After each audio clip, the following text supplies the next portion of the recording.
हम सूरदास के बारे में पढ़ेंगे। और जैसा कि आप जानते हैं कि कक्षा 10वीं में पहला पाठ सूरदास के पद है और इसमें कुल 3 पद दिए हुए हैं। तो बच्चों, पहले हम सूरदास का जीवन परिचय समझ लेते हैं, जैसा कि आपकी पुस्तक में दिया हुआ है और आप स्क्रीन पे भी देख रहे हैं कि सन 1478 में सूरदास जी का जन्म हुआ था और इनका जन्म मथुरा के निकट रुणकता या रेणुका क्षेत्र में हुआ, जबकि दूसरी मान्यता के अनुसार उनका जन्म स्थान दिल्ली के पास सीही माना जाता है।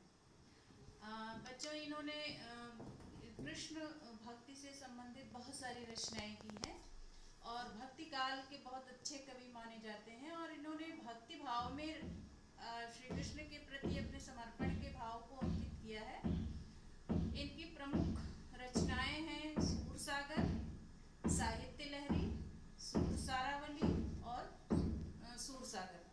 सूरसागर बहुत ही लोकप्रिय हुआ था और बच्चों, इनके पद में वात्सल्य और श्रृंगार रस का विशेष भाव मिलता है और कृष्ण और गोपियों के मध्य जो एक सहज मानवीय प्रेम है, संवेदना है, उसको उन्होंने अपने पदों में बहुत ही अच्छे तरीके से प्रस्तुत किया है। एक स्वाभाविक चित्रण है जो पद में आपको पढ़ने और समझने को मिलेगा। बच्चे, जैसा कि परीक्षा में पूछा भी जाता है कि इस कविता की भाषा क्या है, तो आप इस कविता की भाषा में बताएंगे ब्रज भाषा है और इससे इनके पद को गाया भी जा सकता है, इसलिए इसको हम गेयता पूर्ण पद भी कहते हैं। बच्चों, सन 1583 में इनकी परसौली नामक स्थान पे मृत्यु हो गई थी। पहले मैं बच्चों इनके पहले पद को पढ़ती हूँ और फिर इसके भाव को बताती हूँ। पहला पद आप किस तरह से पढ़ेंगे, इसमें लयबद्ध तरीके से पढ़ते हैं ताकि आपके अंदर एक प्रेम का भाव, गायन का भाव उत्पन्न हो। जैसे पहला पद इसमें लिख दिया है, ऊधो तुम हो अति बड़ भागी, अपरस रहत स्नेह तगाते नाहिन मन अनुरागी। ऊधो तुम तो अति बड़े भागी, अपरस रहत स्नेह तगाते, अपरस रहत स्नेह तगाते, नाहिन मन अनुरागी। ऊधो तुम हो अति बड़े भागी, पुरैन पात रहत जल भीतर, पुरैन पात रहत जल भीतर, तारस देह न दागी।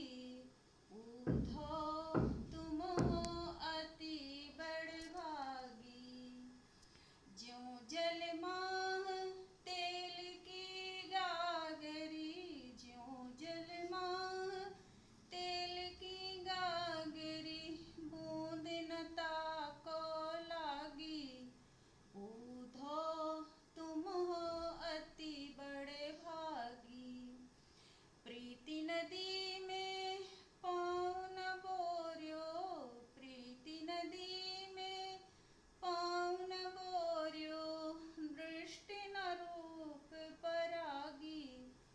ऊधो तुम तो अति बड़े भागी, सूरदास अबला हम भोरी, सूरदास अबला हम भोरी, गुर चाटी ज्यों पागी। ऊधो तुम हो अति बड़े भागी। बच्चों, मैं पहली पंक्ति का अर्थ बताऊंगी। इसमें श्री कृष्ण ने जब मथुरा छोड़ करके ब्रज छोड़ करके मथुरा जाने का निश्चय किया तो गोपियां उनसे अत्यंत नाराज हो गई, रुष्ट हो गई और वो श्री कृष्ण से के प्रति अपनी व्यंग उलाहना के भाव को प्रस्तुत करती हैं। तो श्री कृष्ण को जब लगा कि गोपियां रुष्ट हो गई हैं, नाराज हो गई हैं, तो उन्होंने उद्धव अपने मित्र को गोपियों को मनाने के लिए भेजा और उन्होंने उद्धव से कहा कि तुम जा करके गोपियों को समझाओ कि वो श्री कृष्ण के विरह में अपने जीवन को नष्ट ना करें। तो उद्धव आते हैं और गोपियों को समझाते हैं, लेकिन गोपियों पर प्रेम का भाव इतना प्रबल, श्री कृष्ण के प्रेम का इतना प्रबल प्रभाव था कि वो उद्धव की किसी भी बात को मानने के लिए तैयार नहीं थी। और जो उद्धव जब उनको समझाते हैं तो वो उन्हें लगता है कि वे उन्हें प्रेम के मार्ग से भटका रहे हैं। तो उद्धव को ही गोपियों ने समझाना शुरू कर दिया। उन्होंने कहा कि हे उद्धव, तुम तो बड़े भाग्यवान हो। व्यंग में कहा उन्होंने कि अच्छा, तुम तो बड़े भाग्यवान हो। क्यों? कारण क्या बताया कि अपरस रहत स्नेह तगाते और नाहिन मन अनुरागी। मतलब कि तुम्हारे अंदर जो प्रेम का भाव है, स्नेह का भाव है, स्नेह रूपी जो धागा है, बंधन है, वो तुम्हारे अंदर नहीं है। तुम उससे अलग हो, अपरस हो, उससे तुम्हारे अंदर उसके प्रति कोई प्रेम नहीं है और ना तुम्हारे मन में कोई अनुराग है। क्यों? क्योंकि उन्होंने बताया कि तुम उसी प्रकार हो जैसे पुरैन का पात होता है। पुरैन यानी कमल के पत्ता। कमल का पत्ता जैसे होता है जो जल के भीतर, पानी के भीतर रहते हुए भी उस पे पानी की एक बूंद भी स्थिर नहीं रह पाता है, उसी तरह तुम्हारा मन है। हे उद्धव, तुम श्री कृष्ण के सानिध्य में रहते हो, लेकिन उनके प्रेम की बूंदों से का तुम्हारे ऊपर कोई प्रभाव नहीं पड़ता।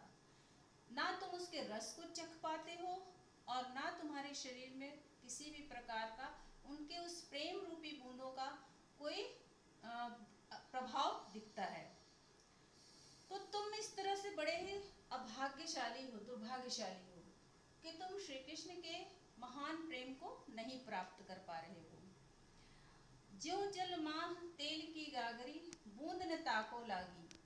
कवि कह रहे हैं कि जिस प्रकार जल में तेल की गगरी को अगर डुबा दिया जाए तो तेल की गगरी में किसी भी प्रकार का जल की बूंदे, किसी भी प्रकार से जल की बूंदे स्थिर नहीं रहती। वो तेल की चिकनाई के कारण, तेल की स्निग्धता के कारण वो पानी बह जाता है और उस पे एक बूंद भी पानी का स्थिर नहीं रह पाता। तो ज्यों जल माह तेल की गागरी, बूंद न ताको लागी, मतलब उसमें एक भी बूंद पानी का स्थिर नहीं रहता है। तुम भी ठीक उसी प्रकार हो। प्रीति नदी में पाँव न बोरियो, दृष्टि न रूप परागी।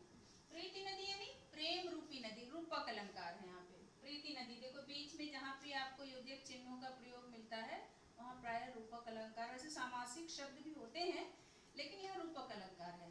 प्रीति रूपी यानी प्रेम रूपी नदी। तो प्रेम रूपी नदी में तुमने अपने पाँव को नहीं डुबोया। अब प्रेम यानी किसका प्रेम? श्री कृष्ण का प्रेम। तो श्री कृष्ण के प्रेम रूपी नदी में तुमने अपना पाँव नहीं डुबाया।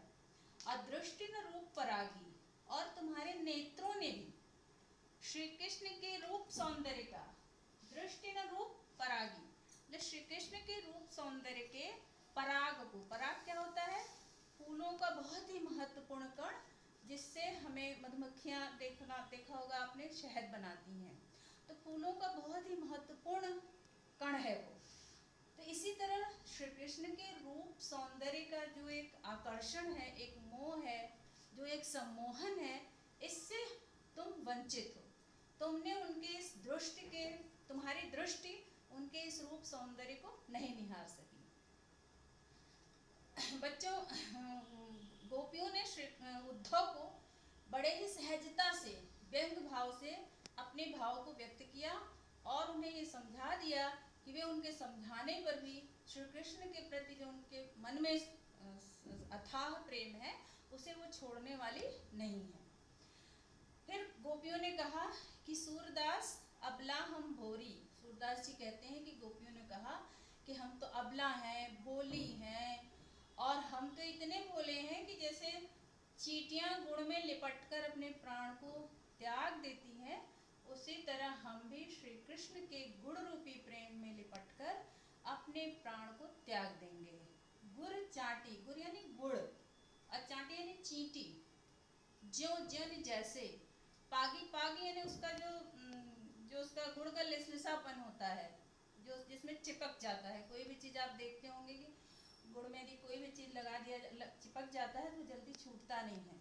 अगर उसमें छोटी छोटी चींटियां चिपक जाए तो वो नहीं निकल पाती हैं, उसी में वो चिपक के मर जाती हैं। श्री कृष्ण के प्रेम में गोपियां भी इसी तरह चिपक गई हैं और वो उन्हें छोड़ना नहीं चाहती हैं। तब तक वो उन्हें नहीं छोड़ेंगी जब तक उनके प्राण ना निकल जाए। तो इस तरह गोपियों ने श्री कृष्ण के प्रति अपने अनन्य प्रेम को दर्शाया है। बच्चों ये पद बहुत ही अच्छा है और इसको गेयता से परिपूर्ण है, ब्रज भाषा है और ये जो है इसमें अलंकारों का सुंदर प्रयोग है। और इसके संदर्भ में और कोई भी बातें यदि आपको समझ में आती हैं तो आप पूछ सकते हैं। धन्यवाद।